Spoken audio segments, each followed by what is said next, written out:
बिस्मिल्लाहिर्रहमानिर्रहीम। फतह के जोश में कुतैबा बिन मुस्लम रहमहुल्लाह एक गलती कर बैठे। उन्होंने जहाद के उसूलों से इनहराफ करते हुए समरकंद को फतह कर लिया था।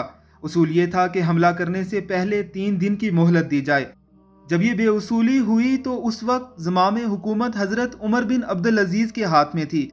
समरकंद के पादरी ने मुसलमानों की इस गासबाना फतह पर कुतैबा के खिलाफ शिकायत दमिश्क में बैठे खलीफा वक्त को एक कासिद के जरिए खत लिखकर भिजवाई। कासिद ने दमिश्क पहुंचकर एक आली शान इमारत देखी जिसमें लोग रुकू और सुजूद कर रहे थे। ये देखकर उसने लोगों से पूछा कि क्या ये बादशाह की रिहाइश है। लोगों ने हैरत से उसे देखा और फिर कहा, ये तो मस्जिद है और तू नमाज नहीं पढ़ता क्या?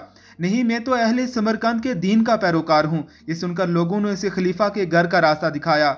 कासिद लोगों के बताए हुए रास्ते पर चलते चलते खलीफा के घर जा पहुंचा तो क्या देखता है कि एक शख्स दीवार से लगी सीढ़ी पर चढ़कर छत की लिपाई कर रहा है। नीचे खड़ी एक औरत गारा उठाकर उसे दे रही है।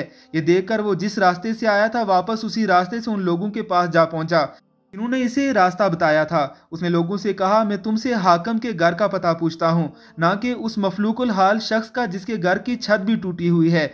लोगों ने कहा, हमने तुझे पता ठीक ही बताया था, वही हाकिम का घर है। कासिद ने बेदिली से दोबारा उसी घर में जाकर दस्तक दी। जो शख्स कुछ देर पहले तक लिपाई कर रहा था वही अंदर से नमूदार हुआ। मैं समरकंद के पादरी की तरफ से भेजा गया कासिद हूँ। उसने अपना तारफ करवाया और खत हाकिम को दे दिया। उस शख्स ने खत पढ़कर उसी खत की पुष्ट पर ही लिख कर दे दिया, उमर बिन अब्दुल अजीज की तरफ से समरकंद में तैनात अपने आमिल के नाम एक काजी का फौरी तौर पर तकर्रर करो जो पादरी की शिकायत सुने। फिर मोहर लगाकर खत वापस कासिद को दे दिया। कासिद वहां से चल तो दिया मगर वो अपने आप से बातें कर रहा था, क्या ये वो खत है जो मुसलमानों के इस अजीम लश्कर को हमारे शहर से निकालेगा? समरकंद लौटकर कासिद ने खत पादरी को थमाया, जिसे पढ़कर पादरी को भी अपनी दुनिया अंधेर होती दिखाई दी। तो उसी के नाम लिखा हुआ था जिससे उन्हें शिकायत थी। उन्हें यकीन था कि कागज का ये टुकड़ा उन्हें कोई फायदा नहीं पहुंचा सकेगा, मगर फिर भी खत लेकर मजबूरन उसी हाकिम समरकंद के पास पहुंचे जिसके फरेब का वो पहले ही शिकार हो चुके थे। हाकिम ने खत पढ़ते ही फौरन एक काजी का तकर्रुर कर दिया जिसका नाम जमी था। वो समरकंदियों की शिकायत सुनने के लिए तैयार हो गया। मौके पर ही अदालत लग गई। एक चौबदार ने कुतैबा का नाम किसी लकब और मनसब के बगैर पुकारा। कुतैबा अपनी जगह से उठकर काजी के रूबरू और पादरी के साथ होकर बैठ गया। काजी ने समरकंदी से पूछा, क्या दावा है तुम्हारा? पादरी ने कहा, कुतैबा ने किसी पेशगी इतला के बगैर हम पर हमला किया। ना तो इसने हमें इस्लाम कबूल करने की दावत दी थी और ना ही हमें किसी सोचो विचार का मौका दिया था। काजी ने कुतैबा को देखकर पूछा, क्या कहते हो तुम इस दावे के जवाब में?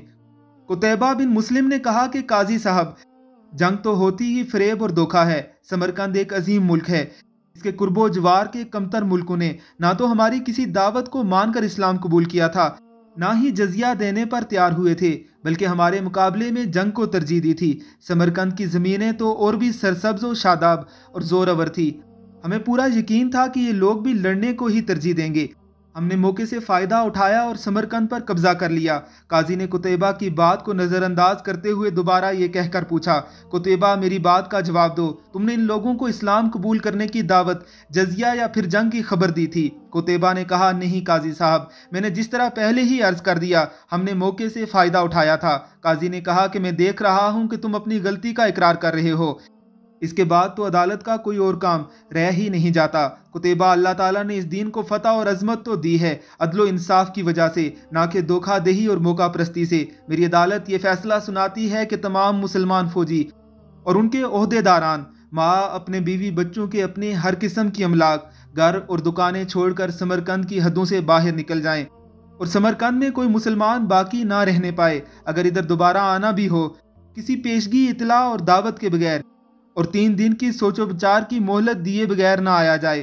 पादरी जो कुछ देख और सुन रहा था वो नाकाबिले यकीन बल्कि एक मजाक और तमसील नजर आ रहा था। चंद लम्हों की अदालत, ना कोई गवाह, ना ही दलीलों की जरूरत। और तो और काजी भी अपनी अदालत को बर्खास्त करके कुतैबा के साथ ही उठकर जा रहा था। चंद घंटों के बाद ही समरकंदियों ने अपने पीछे गिरदोगबार के बादल छोड़ते लोगों के काफिले देखे। शहर को वीरान करके जा रहे थे। लोग हैरत से एक दूसरे से सबब पूछ रहे थे। जानने वाले बता रहे थे कि अदालत के फैसले की तामील हो रही है।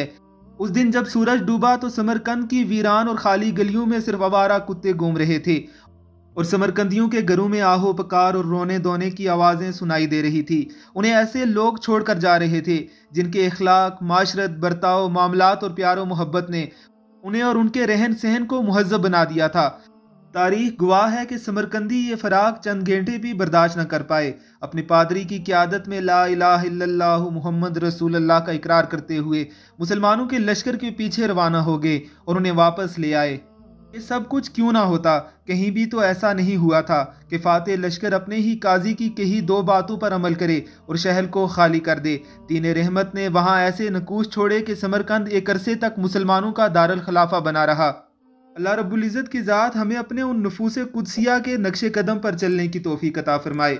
आमीन सुम आमीन।